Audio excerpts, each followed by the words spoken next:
Hey guys, it's Vicky, and today I'm here to share with you my May wrap-up, all the books that I read in the month of May. I don't know about you guys, but May just kind of flew by for me. I don't know, it just was like the fastest month ever. But I managed to read 5 books, so I'm going to talk about those today. The first book that I finished in the month of May was The Circle by Dave Eggers, and this is basically it's a modern day 1984 type of book. It's about a girl named May who starts working for a company called The Circle, and they're like a big international internet company. They have a humongous campus in California, lots of perks for the employees, just on the surface, just this great company to work for. And May is super excited to start working for the company, and she, wants to do whatever she can to succeed in the company. And as you're reading it, though, you quickly see that there's more to The Circle than most people think, and you start to see that some of the stuff that they are doing is in the name of like democracy and stuff is not is not okay. The book definitely raises a lot of questions about what we as a society, the world really, what we put out there about ourselves and how much of that personal information we're willing to give out in the name of safety and democracy and things like that, and how some people are just willing to just do whatever and not even question it, which is definitely the case in this book with these characters, including our main character May. They most of the people in the book are just like, okay, yeah, let's do this, it sounds great, but for me, as I was reading it, I was like, no, this is a train wreck, like this can't happen, and it's kind of frustrating because as these things are happening and this ball is rolling, there's nothing you can do because all the characters are just like okay with it, and it's just very so in that way it was kind of scary that there are people out there that feel this way, and I think that the author did that deliberately to kind of make you see like that this is the way it could be if people are just so blindly accepting of things like that, these big ideas that these big companies have and how influential they really are on you. So to me it had like creepy vibes for sure, but I mostly found it frustrating because like I said, May was just she just believed everything that was told to her and didn't question anything, and so she didn't really grow as a character. And so for me, by the end of the book, I just really didn't like her, and that kind of hurt the book, I think, a little bit for me. But I think in terms of the subject matter and the social commentary, it's very relevant, very important, and I would definitely recommend it. I gave it 3 out of 5 stars. The next book that I finished this month was An American Sickness. I have to reread the subtitle because it's a long one. An American Sickness, How Healthcare Became Big Business and How You Can Take It Back by Elizabeth Rosenthal. And this book is basically a nonfiction about the American healthcare system, and she kind of breaks it down into its major parts: the insurance companies, the drug companies, the physicians, and the hospitals. It kind of tells you how individually those institutions are flawed, and how they all contribute to the major problem. And then it also gives you some history and background into the evolution of our healthcare system and how it came to be this like monster that it is today.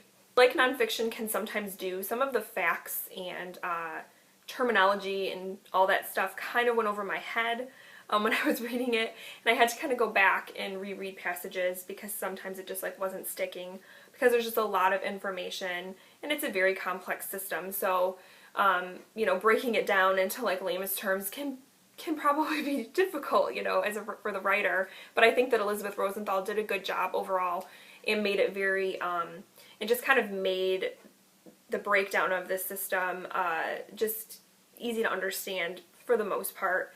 And I think you leave the book feeling empowered and feeling like you know a lot more about it in ways that you as an individual can change the system and educate yourself more about the system. I think that her solutions at the end of the book were pretty straightforward and pretty attainable, and I think that you also leave the book feeling pissed off, which is a good thing, because she puts in there a lot of anecdotal stories about people and the struggles that they have faced because of this system. And some of the things that, you know, I read in that book were just mind-blowing to me, that this country would do that to its own people and take advantage of them and, you know, just to make a buck. It was just very... And I mean, you know what's going on, but like when you actually are reading some of those stories, you're just like, oh my gosh, I can't believe this is happening. So it definitely is like a motivator. It makes you, you know, want to be part of the change. I think that overall it was a really good book, one that I think every American should read, just for, you know, the sake of having more information about the system and why it has the problems that it has.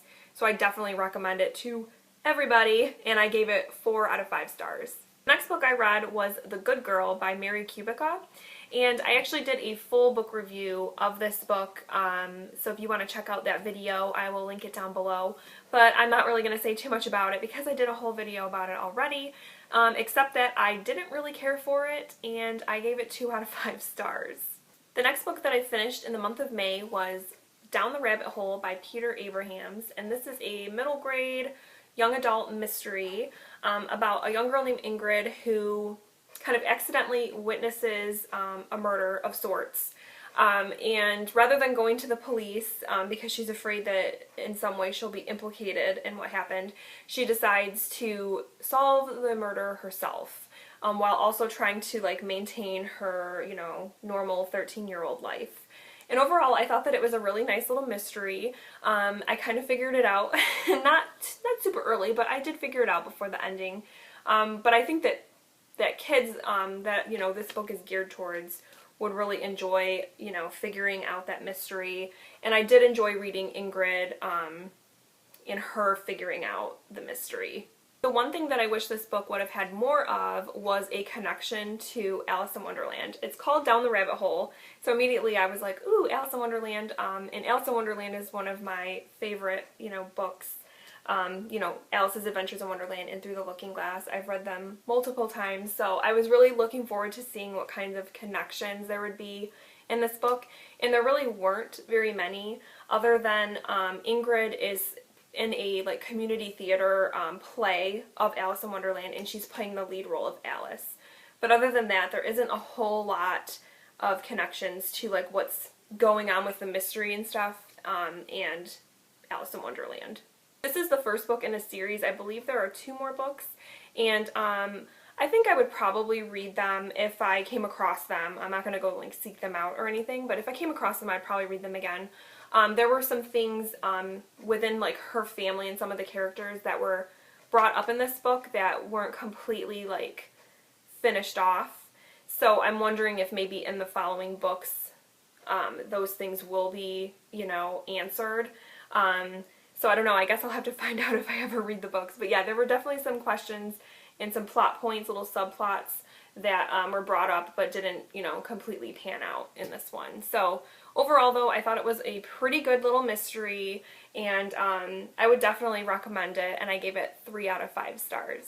The last book that I finished this month, and probably my favorite book of the month, was The Cuckoos Calling by Robert Galbraith, aka J.K. Rowling. And this is a mystery about a private investigator named Cormoran Strike who is hired to investigate the death of a young model. Her death was ruled a suicide, but her brother believes that she may have been murdered.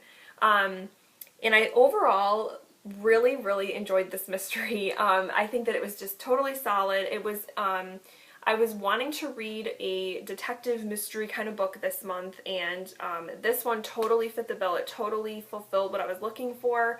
It kept me guessing right up until the end, which is great. And it was just really fun trying to figure out the mystery. My only gripe, I guess, about the book was that it was a little bit long. It's about 450 pages, and I felt like it could have probably been, I don't know, 100 pages shorter maybe? I don't know. It seemed to go on a little bit, and I think that like a lot of other reviews that I read, there's a lot of dialogue in this book, which can kind of bog the story down sometimes.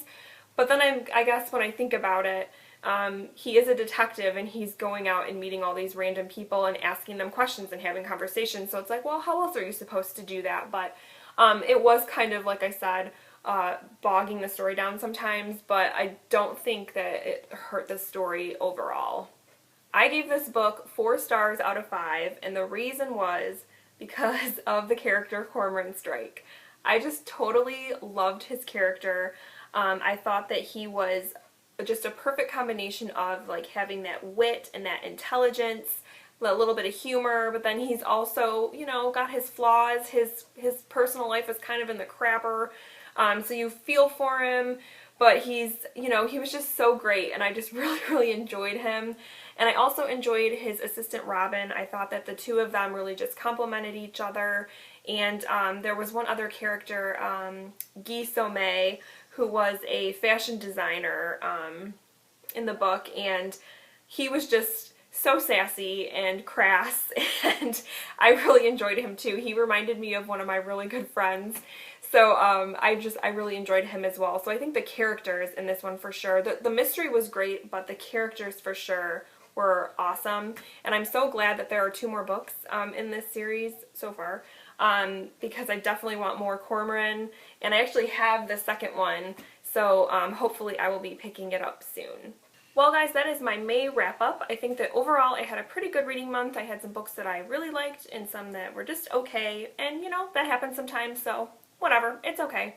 But please let me know in the comments below what you read this month, because I would love to hear how your reading month went. But other than that, that is all I have for today, guys. I hope that you have a wonderful week, and if you haven't already, please make sure to subscribe, and I will talk to you soon. Bye!